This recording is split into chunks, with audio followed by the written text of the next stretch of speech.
Dear students, good morning all of you. आप सभी का एक बार फिर से सर्वोदय पब्लिक स्कूल की ऑनलाइन क्लासेज में स्वागत है।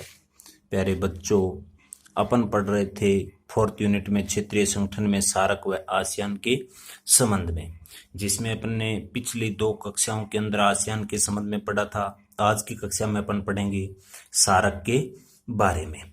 तो सबसे पहले अपन ये देखेंगे कि सार्क है क्या, इसका पूरा नाम क्या है। तो सार्क का जो पूरा नाम है वह है south Asian association for regional corporation, अर्थात दक्षिणी एशियाई क्षेत्रीय सहयोग संगठन। और इस सार्क की जो स्थापना हुई थी वो हुई थी 1985 के अंदर, और ये स्थापना हुई थी, ये ढाका के अंदर हुई थी जो बांग्लादेश में है। और इसका जो सचिवालय है वह है काठमांडू, नेपाल के अंदर। और जब सार्क की स्थापना हुई थी उस समय इसके प्रारंभिक जो सदस्य राष्ट्र थे वो 7 थे। और 7 कौन कौन से थे? वो थे भारत, पाकिस्तान,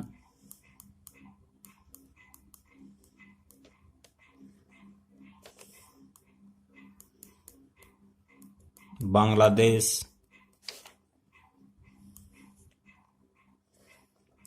श्रीलंका, भूटान, नेपाल,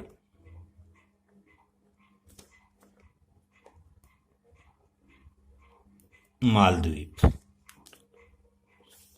यानी भारत हो गया, पाकिस्तान हो गया, बांग्लादेश हो गया, नेपाल हो गया, श्रीलंका, भूटान और मालदीव, ये प्रारंभिक इसके सदस्य राष्ट्र थे। और जो इसका 8वां सदस्य बना था वो बना था 3 अप्रैल 2007 को। सार्क का 8वां सदस्य राष्ट्र बना, वह बना था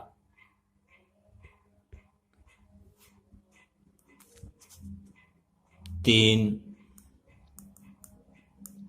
अप्रैल 2007 को, अफगानिस्तान।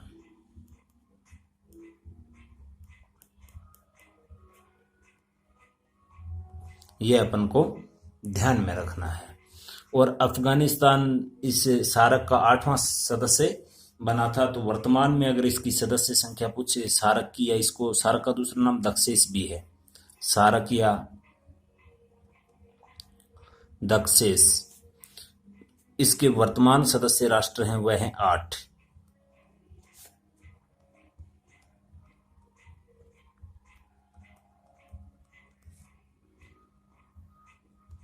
और जो 8वां बना था वो 3 अप्रैल 2007 को अफगानिस्तान बना था। प्रारंभ में इसके 7 सदस्य थे, पाकिस्तान, भारत, बांग्लादेश, श्रीलंका, भूटान, नेपाल और मालदीव।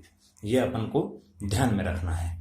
अब अगर बात करते हैं कि ये जो दक्षिणी एशियाई क्षेत्रीय सहयोग संगठन है दक्षेस, इनमें कौन सा क्षेत्र आता है, विश्व में कितनी प्रतिशत जनसंख्या इस क्षेत्र के अंतर्गत आती है, इन राष्ट्रों के अंतर्गत, और कितना क्षेत्रफल है, कितना अगर अपन देखें वैश्विक अर्थव्यवस्था में इसका योगदान है तो वो और देख लेते हैं। तो इस सार्क की या दक्षेस की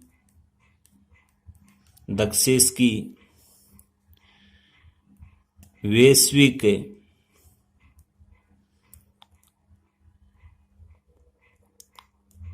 जनसंख्या 21% है। यानी विश्व की 21% जनसंख्या है वो दक्षेस के अंतर्गत है, अर्थात सार्क के अंतर्गत आती है। और जो क्षेत्रफल है वो मात्र 3% है। क्षेत्रफल प्रतिशत है। और वैश्विक अर्थव्यवस्था की अगर अपन बात करते हैं इसकी, तो वो है 9.12% वैश्विक अर्थव्यवस्था में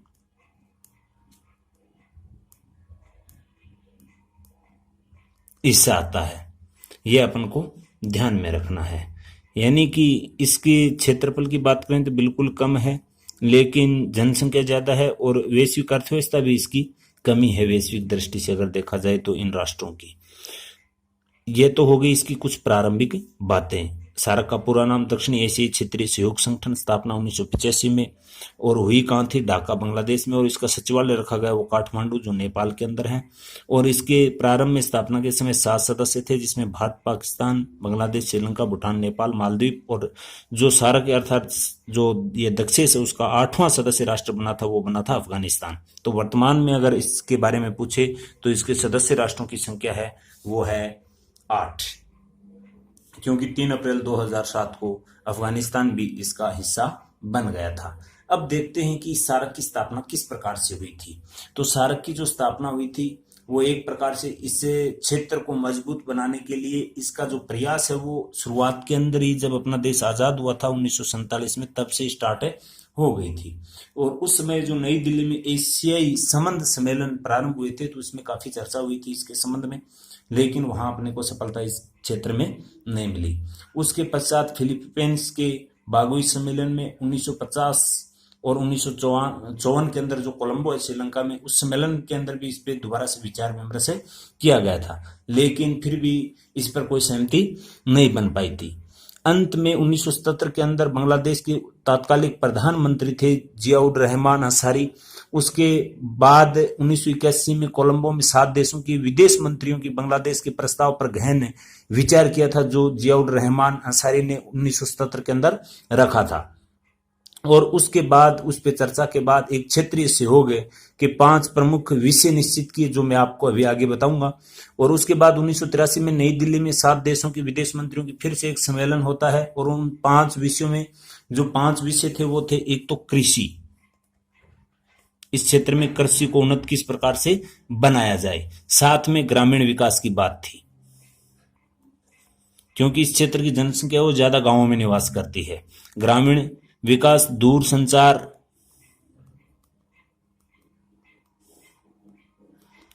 मौसम विज्ञान,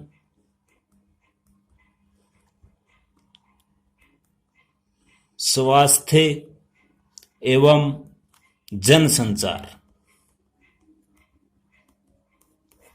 इन पे गहन विचार विमर्श किया था इन 7 देशों की जो प्रारंभ में थे इनके विदेश मंत्रियों के बीच में, कि इस क्षेत्र में इस प्रकार का कोई एक आपसी सहयोग के लिए एक संगठन बनाया जाए, जिसमें कृषि, ग्रामीण विकास, दूर संचार, मौसम विज्ञान, स्वास्थ्य एवं जनसंचार को एक प्रकार से किस प्रकार से मजबूत किया जा सकता है। ये एक प्रकार से अपन कह सकते हैं सार्क या दक्षेस का घोषणा पत्र था, जिसको स्वीकार कर लिया गया। उसके बाद में इस दक्षेस का जो प्रथम शिखर सम्मेलन हुआ था वो याद रखना है आपको, इंपॉर्टेंट है, 7-8 दिसंबर 1985 को ढाका में संपन्न हुआ। और यहीं पे इसकी स्थापना मानी जाती है, ढाका में 1985 के अंदर इस दक्षेस की या सार्क की, जो इसका प्रथम शिखर सम्मेलन था। प्रथम शिखर सम्मेलन था इस दक्षेस का, या अपन कह सकते हैं सार्क का। यह अपन को ध्यान में रखना है। और उसके बाद में इसका जो मुख्यालय रखा गया वो काठमांडू नेपाल के अंतर्गत रखा गया, जो अपन ने अभी बात की है सचिवालय की। और इसके जो भारत, पाकिस्तान, नेपाल, बांग्लादेश, भूटान, श्रीलंका, मालदीव, ये प्रारंभ में इसके सदस्य राष्ट्र जुड़े थे, या अपन कह सकते हैं स्थापना के समय इसमें कुल 7 सदस्य थे, जो वर्तमान में आपको मैं बता चुका हूं कि 8 हो चुके हैं 3 अप्रैल 2007 से, क्योंकि इसका अफगानिस्तान भी 8वां सदस्य राष्ट्र बन गया है। इसके बाद में इसके विभिन्न लगातार ये सम्मेलन होते रहे, जैसे 85 के अंदर ढाका में हुआ, 86 में बेंगलुरु में हुआ, 87 में काठमांडू में, 88 में इस्लामाबाद में, 90 में माले में, 91 में कोलंबो, 93 में ढाका, 95 में नई दिल्ली, 97 में फिर माले में, 98 में कोलंबो में, 2002 के अंदर काठमांडू में, 2004 में इस्लामाबाद में। इस प्रकार से कंटिन्यू चलते रहे। जो ये इस प्रकार से जितने भी इसके सम्मेलन हुए उसकी PDF फाइल में आपको व्हाट्सएप ग्रुप के अंदर सेंड कर दूंगा। इस प्रकार से जो बाद की अगर अपन बात करते हैं तो इसमें जो एक विवादित सम्मेलन अपन मान सकते हैं 2016 का इस्लामाबाद में प्रस्तावित था, लेकिन आप अच्छे से जानते हैं एक उड़ी हमला हुआ था अपने भारत के अंदर, आतंकवादी हमला, जो पाकिस्तान के जो आतंकवादी संगठन है उनके द्वारा इसको अंजाम दिया गया। उसके बाद में इस दक्षेस का जो ये 19वां शिखर सम्मेलन था इस्लामाबाद में प्रस्तावित था, जो अक्टूबर 2016 में प्रस्तावित हुआ, परंतु पाकिस्तान की प्रायोजित इस आतंकवादी द्वारा जो भारत में लगातार इस प्रकार से एक हमले दर हमला किए जा रहा था, तो उस समय एक प्रकार से इन गतिविधियों को रोकने के लिए कश्मीर में उड़ी सेना शिविर पर हुए जो हमले हुए थे 2016 के अंतर्गत, इस प्रतिक्रिया स्वरूप भारतीय सेना द्वारा पाकिस्तान अधिकृत कश्मीर के अंदर जाकर, आप अच्छे से जानते हैं, सर्जिकल स्ट्राइक भी की थी। इस तनाव की वजह से जो ये 19वां शिखर सम्मेलन था जो अक्टूबर 2016 में संपन्न होना था, वो क्या हो गया था, निरस्त हो गया था। उसके बाद में अगर अपन बात करते हैं इस दक्षेस का जो चार्टर है, या अपन कह सकते हैं इसका जो संविधान है, उसके बारे में। दक्षेस का चार्टर, दक्षेस का जो चार्टर है वो अपन ने अच्छे से देखा है। ये मुख्यतः ये 5 बातें थी, जिसमें कृषि, ग्रामीण विकास, दूरसंचार, इनके आपसी सहयोग इस क्षेत्र में किस प्रकार से बने, इसमें मजबूत किस प्रकार से बनाया जाए। इस दक्षेस के घोषणा पत्र, अर्थात अपन कह सकते हैं चार्टर कह सकते हैं, संविधान कह सकते हैं, उसको 1985 में ढाका में सम्मेलन हुआ था, इसका प्रथम सम्मेलन। उस समय इसमें सहमति बनी थी। और इस स्मारक के जो मुख्य सिद्धांत हैं, उनका जो उद्देश्य है वो था एक प्रकार से संस्थागत संरचना के तहत जो ये विषय स्थापित किए गए थे, एक प्रकार से उन पे उपलब्धि हासिल करना।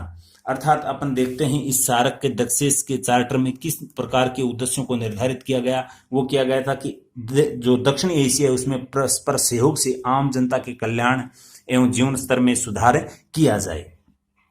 यानी दक्षिणी एशिया में परस्पर सहयोग द्वारा आम जनता के कल्याण एवं जीवन स्तर को मजबूत बनाना। और साथ में अगर अपन बात करते हैं इस जो ये क्षेत्र है जिसमें ये सदस्य राष्ट्र हैं, इस क्षेत्र को एक प्रकार से आत्मनिर्भर बनाने का प्रयास किया गया। साथ में जो पारस्परिक विश्वास है, आपसी समन्वय है, समन्वय के तहत जो आपसी समस्या है उनका समाधान किया जाए। तकनीकी विज्ञान के क्षेत्र में भी इन देशों के द्वारा आपस में सहयोग दिया जाए। अंतर्राष्ट्रीय मंचों पर आपसी सहयोग एवं एकजुटता प्रदर्शित हो सके। इस प्रकार से इनका उद्देश्य था इस दक्षेस की स्थापना के पीछे, जो इसके चार्टर में उल्लेखित है। जो एक महत्वपूर्ण है, यानी कि तकनीकी एवं वैज्ञानिक क्षेत्र में सहयोग प्रदान करना,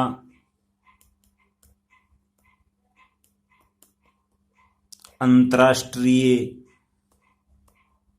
मंचों पर आपसी सहयोग एवं एकजुटता प्रदर्शित करना और पारस्परिक विश्वास स्थापित करना, ये इंपॉर्टेंट बात थी। ये जो राष्ट्र हैं इसमें जो 8 हैं वर्तमान में, तो जो प्रारंभ में 7 से, जो भारत, पाकिस्तान, बांग्लादेश, श्रीलंका, भूटान, नेपाल, मालदीव, और वर्तमान में इसका जो 8वां सदस्य है, इसमें पारस्परिक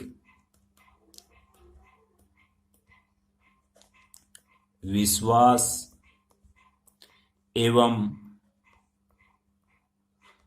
समन्वय द्वारा समस्याओं का समाधान करना। और साथ में एक इंपॉर्टेंट बात थी इस क्षेत्र के आर्थिक, क्योंकि इस कृषि, ग्रामीण विकास, दूरसंचार में इसमें यह सब बात आ जाती है। आर्थिक, सामाजिक,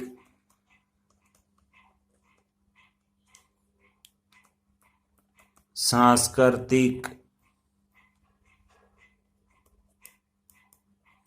सहयोग और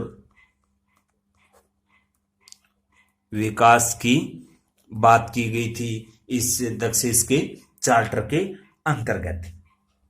जो एक प्रकार से अपन कह सकते हैं इस स्मारक की स्थापना के पीछे जो उद्देश्य था इनको प्राप्त करने का, ये मूल रूप से यही था कि ये जो दक्षिण एशिया है इनमें जो ये राष्ट्र शामिल हैं उसमें परस्पर सहयोग हो और आम जनता के कल्याण और उनके जीवन स्तर में किस प्रकार से सुधार लाया जा सके, तकनीकी और विज्ञान के क्षेत्र में किस प्रकार से उनको सहयोग प्रदान किया जाए, सामाजिक आर्थिक सांस्कृतिक क्षेत्र में सहयोग किया जाए, अंतर्राष्ट्रीय मंचों पर आपसी सहयोग एवं एकजुटता प्रदर्शित हो और पारस्परिक विश्वास एवं समन्वय द्वारा समस्याओं का आपस में समाधान किया जाए। ये सब की सब बातें इसके चार्टर में उल्लेखित हैं, जो एक प्रकार से अपन कह सकते हैं जो इस स्मारक को ये मजबूत बनाती हैं। इसके बाद में आगे की जो बात है जिसमें इसका जो सांगठनिक ढांचा है और साथ में ही एक दक्षिणी एशियाई मुक्त व्यापार क्षेत्र है साप्टा, उनके बारे में पढ़ेंगे अपन कल की नेक्स्ट कक्षा में। इसी के साथ ये आज अपन इतना ही पढ़ेंगे, जो बचा हुआ है शेष वो अपन पढ़ेंगे कल की नेक्स्ट क्लास में, और कल नेक्स्ट क्लास में अपनी बुक का ये सेकंड पार्ट है वो भी कंप्लीट